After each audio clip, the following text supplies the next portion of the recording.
Lingkungan, bertemu lagi bersama saya Fitri dalam program Podcast Lingkungan. Nah, telah hadir di samping saya pemuda yang sangat penuh inspiratif. Kita akan bincang-bincang mengenai Magoliti. Namun sebelum itu kita akan berkenalan dulu. Namanya Muhammad Ahlun Nasab, SPC, sarjana psikolog ya. Ya, boleh mungkin diperkenalkan kepada sobat lingkungan di rumah latar belakang kakak. Oke, halo Kak, perkenalkan nama saya Muhammad Ahlun Nasab, SPC. Saya sebagai salah satu lulusan dari Universitas Negeri yang ada di Kota Makassar di bidang psikologi. Sekarang aktivitasnya ada di dunia psikologi dan juga di dunia lingkungan, Kak. Baik. Nah, menarik sekali ya sobat lingkungan. Hari ini kita akan membahas seputar Magoliti. Mungkin teman-teman di rumah masih penasaran apa sih itu Magoliti? Ya, boleh Kak Ahlun jelaskan secara singkat saja dulu apa itu Magoliti? Oke Kak, kalau dijelaskan secara singkat, Magoliti itu dari kata Mega Sustainability. Jadi salah satu program pemberdayaan menggunakan media maggot yang bersifat sustainable atau jangka panjang. Maggot itu apa sebenarnya? Nah Kak, maggot itu adalah jenis larva dari lalat BSF nih Kak. Larva ya? Larva atau belatung kalau lebih jelasnya. Ya, mungkin kalau Kak Ahlun sudah sebut belatung, teman-teman sobat lingkungan sudah mulai bisa mengerti malah. Jadi awal mula punya ide buat Magoliti ini apa? Oke Kak, kalau awal mulanya itu pada saat saya punya keresahan Kak. Jadi biasanya Kak, kalau kita kan lewat di jalan menggunakan motor, kan ada mobil sampah tuh Kak ya, yang biasa bawa sampah yang berbau. Tangkas lagi Kak. Betul sekali Kak ya. Oh yang nggak tertutup ya? Betul, jadi tidak tertutup, jadi bau-baunya itu membuat orang-orang di belakangnya merasa risih dan jijik. Nah dari situ mulai terpikir, apa sih yang bisa dilakukan untuk bau-bau dan sampah-sampah ini? Nah pas ditelusuri, pas saya juga cari referensi, ternyata penyebabnya adalah sampah organik. Oh sampah organik ya, sisa makanan ya? Betul Kak, sisa makanan. Kemudian beberapa hari kemudian tiba-tiba di feed Instagram muncul orang yang memelihara maggot Kak. Nah di situ kan agak penasaran, kok belatung, kok maggot dipelihara, kan kayak menjijikan, geli dan lain kan ya Kak. Nah saya coba telusuri, saya coba lihat video-videonya lebih lanjut dan ternyata maggot bisa dipelihara dan berkontribusi terhadap penurunan sampah. Nah jadi karena pengalaman pribadi ya Kak Ahlun sehingga muncul ide untuk membuat maggot ini. Iya, seperti itu. Betul sekali Kak. Jadi keresahan-keresahan itu membuat saya berpikir, oh kayaknya ini aktivitas bisa dilakukan di Makassar dan bisa mungkin berdampak secara ekonomis maupun secara lingkungan. Nah, betul sekali teman-teman lingkungan. Terus bagaimana konsep yang dibangun untuk diterapkan? Nah, di awal saya ceritakan nih Kak bagaimana alurnya, kenapa bisa terbentuk ini Magoliti. Nah, pada tahun 2021 kan mulai resah dengan sampah-sampah organik yang busuk itu tuh Kak. Kemudian karena keresahan itu muncullah ide untuk memberdayakan maggot. Nah awalnya saya diskusi sama salah satu teman saya, gimana kalau kita bikin project yang bisa bernilai ekonomis untuk kita. Awalnya karena ekonomi juga tuh Kak. Jadi di balik permasalahan lingkungan ada juga permasalahan ekonomi.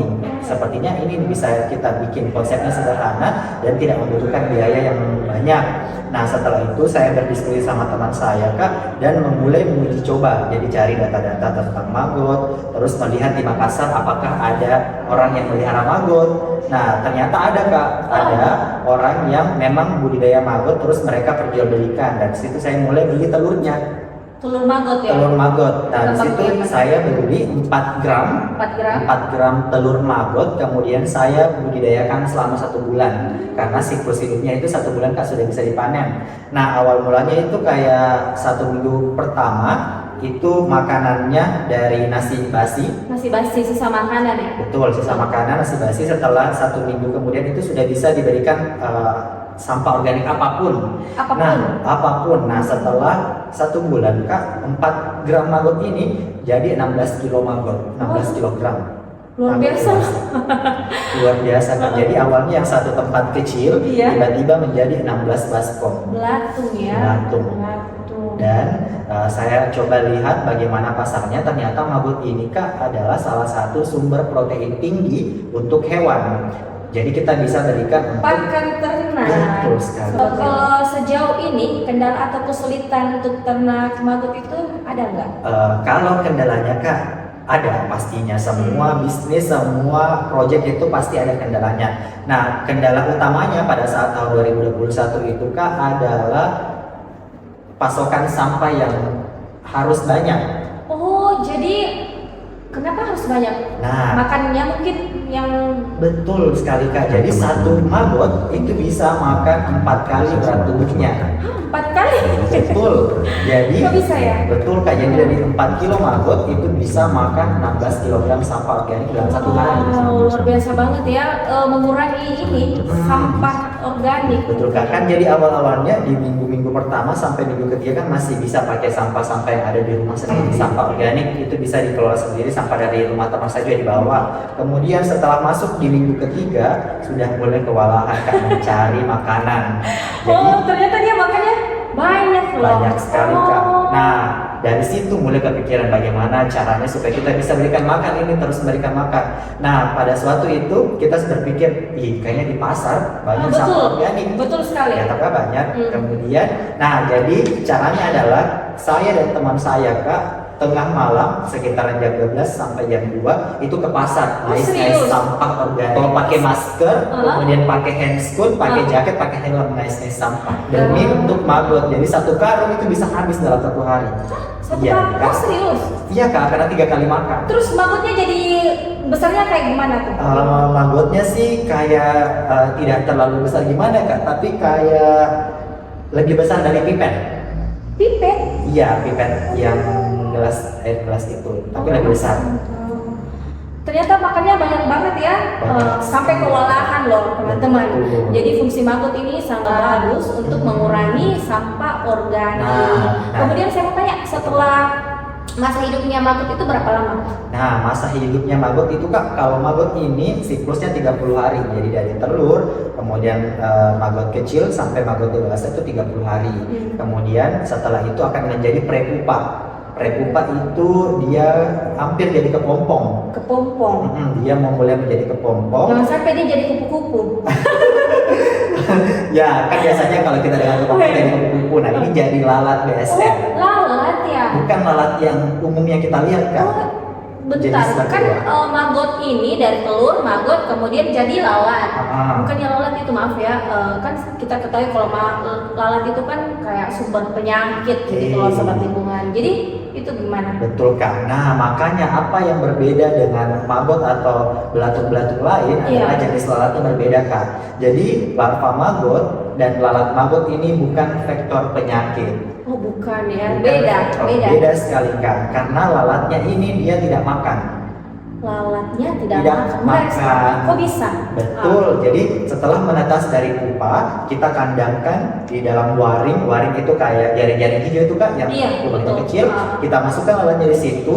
Jadi setiap pagi dikeluarkan, jadi diberikan pacaran sinar matahari. Terus cuma disiram air selama 1 minggu. Selama 1 minggu itu lalat jantan dan betina akan kawin. Setelah kawin, jantan meninggal atau mati. Terus betinanya bertelur. Sudah.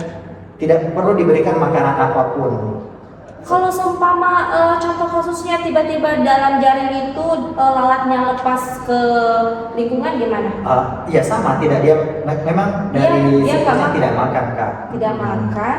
Betul, jadi memang yang makan itu adalah maggotnya. Setelah jadi lalat, dia sudah memang untuk kawin terus mati. Oh, luar biasa sekali ya teman-teman. Saya sampai suspicious loh bercerita tentang maggot ini. Sangat memberikan inspirasi dan pengetahuan baru tentang maggot. Betul Kak. Betul sekali. Yang menariknya itu yang saya sangat tertarik karena dia makannya banyak, mengurangi sampah organik, dan setelah menjadi lalat dia tidak makan. Betul sekali. Atau mungkin sebentar ya. Atau mungkin dia mati karena tidak makan. Tidak Kak, memang siklus hidupnya seperti itu. Jadi lalat jantan setelah kawin akan mati. Iya. Lalat betina setelah bertelur dia akan mati.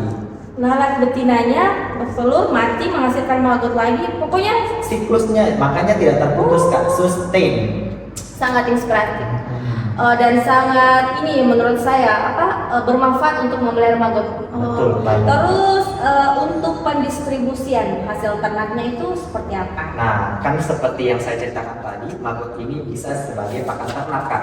Jadi mulai dari ayam, terus ikan. Itu dijual ya? Bisa dijual, bisa Cara sebagai jualnya? pakan sendiri. Nah, cara jualnya untuk per kilo, jadi kan ini semua dari hasil produksi maggot itu semuanya terjual, Kak. Mulai dari telur maggot bisa dijual, harganya itu 8.000 per gram. 8.000 per gram. Kemudian maggot yang dewasa bisa dijual dari kisaran harga 15 sampai 30.000 per kilo. Kemudian prepupa juga bisa dijual seharga 25.000. Kemudian maggotnya ini ya bisa dikeringkan, Kak. Bisa dikeringkan, bisa jadikan pakan ternak kering. Jadi ada pakan ternak yang basah, ada yang kering. Harga yang keringnya lebih mahal lagi, Kak. Kok bisa? Karena prosesnya lebih panjang, perlu pemanggangan dan lain-lain. Dan harganya itu sekitar 30.000 per 100 gram. Oh, lumayan ya teman-teman. Bagus sekali.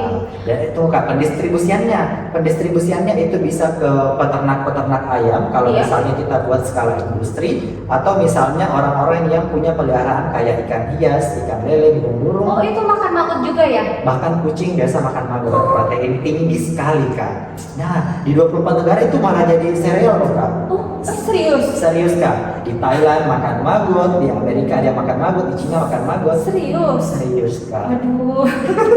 Mungkin mau dicoba, Kak, kayak maggot. Mungkin ya kalian kalian.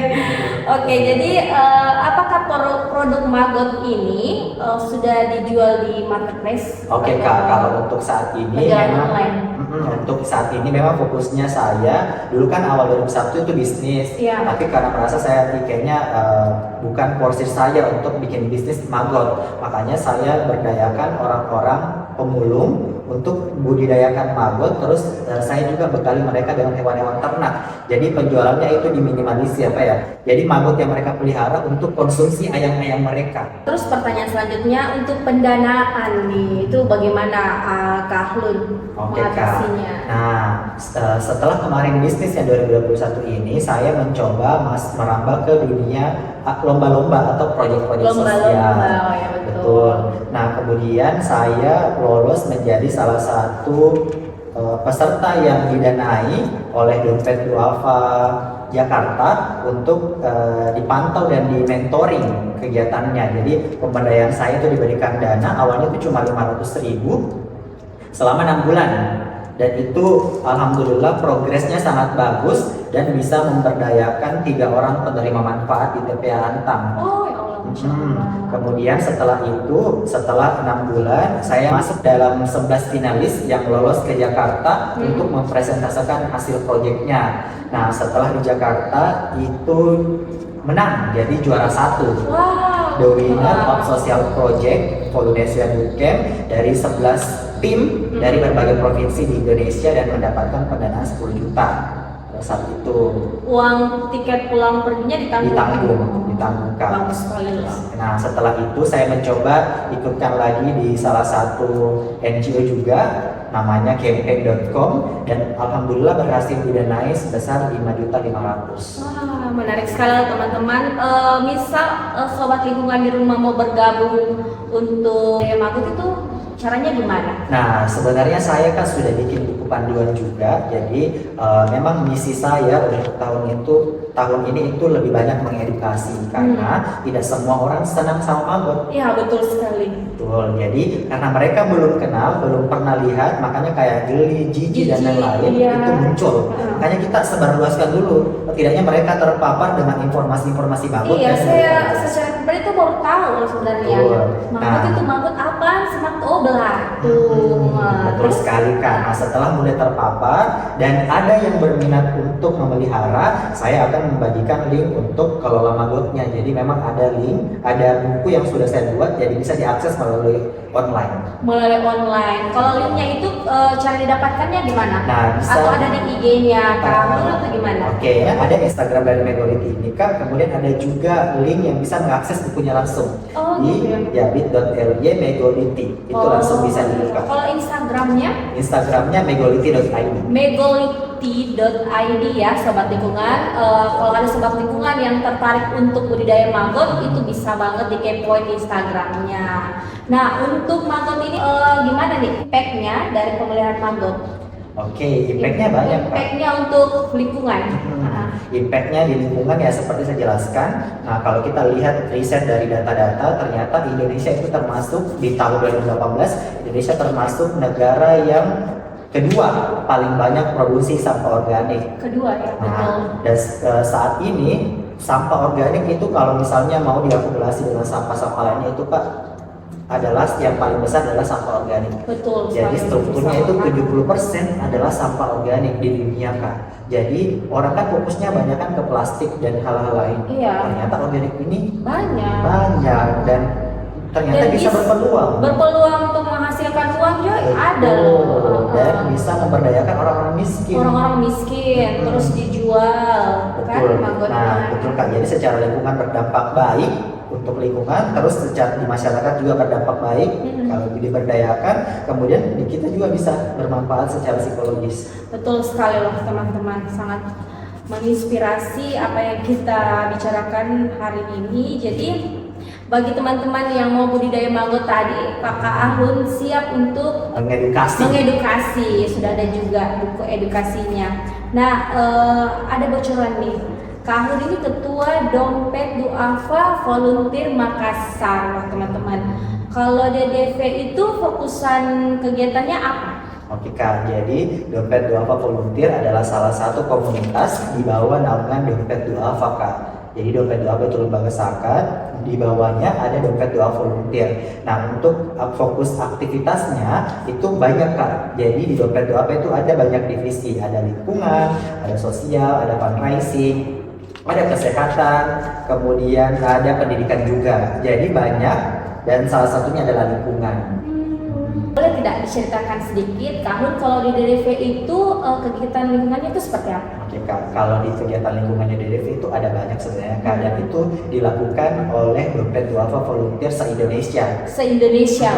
Jadi di DDV itu ada 24 cabang dan aktivitas lingkungannya itu yang baru-baru ini adalah di bulan Ramadan Kak, ada namanya Eko Takjil. Eko Takjil, itu gimana Eko Takjil? Betul, jadi kita berbagi takjil, berbagi berkah ke orang-orang, tapi konsepnya ramah lingkungan. Itu seperti apa? Nah, jadi kita kan biasa orang identik beli takjil pakai kantongan kresek. Iya, betul. Nah, kita beli kue-kue, terus kita buat packagingnya menggunakan daun pisang, kemudian telobek, kemudian besek dan lain-lain, kemudian kita bagi ke orang-orang. Tadi apa besek ya? Besek. Besek itu apa? Besek itu kayak wadah-wadah yang dianyam itu ya Kak, dari bambu.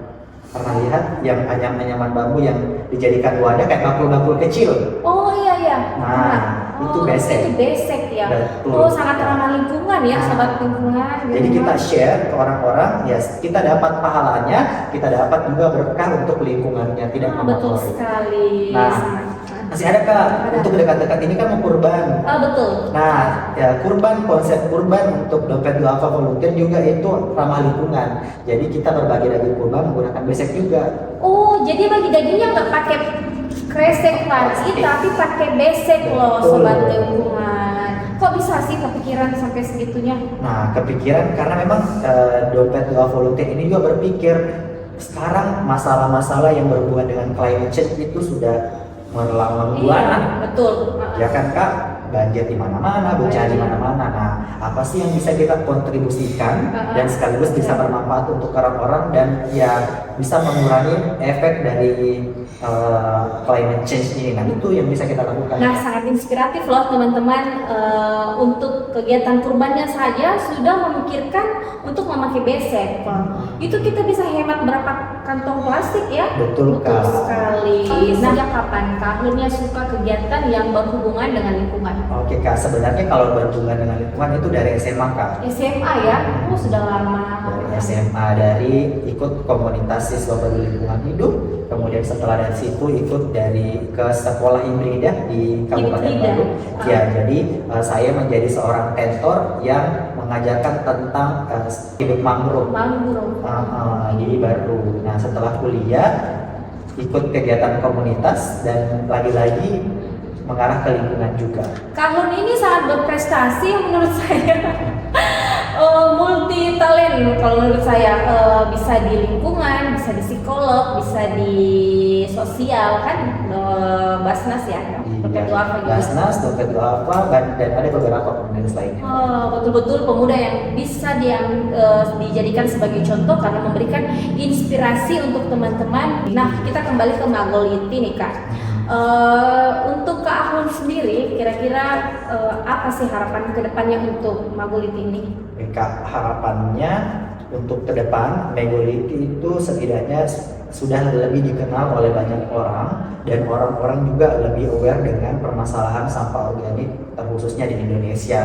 Karena ketika kita sudah mulai dari langkah-langkah kecil seperti ini, itu bisa berdampak banyak, mulai dari lingkungan, ke sosial, dan bahkan ke diri kita sendiri, Kak. Betul sekali. Nah, Sobat Lingkungan, untuk closing statement nih Kak Ahlun, bisa berikan sedikit kiat-kiat menurut Kak Ahlun untuk Sobat Lingkungan agar bisa lebih menjaga lingkungan. Oke Kak, kalau kiat-kiatnya sih kalau dari saya sendiri, yang pertama Kak, jangan menyisakan makanan. Dengar tuh Sobat Lingkungan, jangan misalkan makan mubazir ya. Betul, jadi kalau mubazir, mau makan jangan langsung banyak sekali, sedikit-sedikit dulu. betul sekali. Nanti kalau ambil banyak, ujung-ujungnya tersisa, Iya. akan dibuang Kak. Dibuang. Ujungnya sampah organik. Kemudian meminimalisir penggunaan sampah plastik. Betul. Bawa kantong atau bawa tempat sendiri, bawa tote bag atau apa ke Iya, ke betul pasar, sekali. terus gunakan itu kan meminimalisir. Iya. Seperti itu sih Kak. Oke, terima kasih banyak loh sudah hadir di podcast lingkungan pagi ini Kak Ahlun.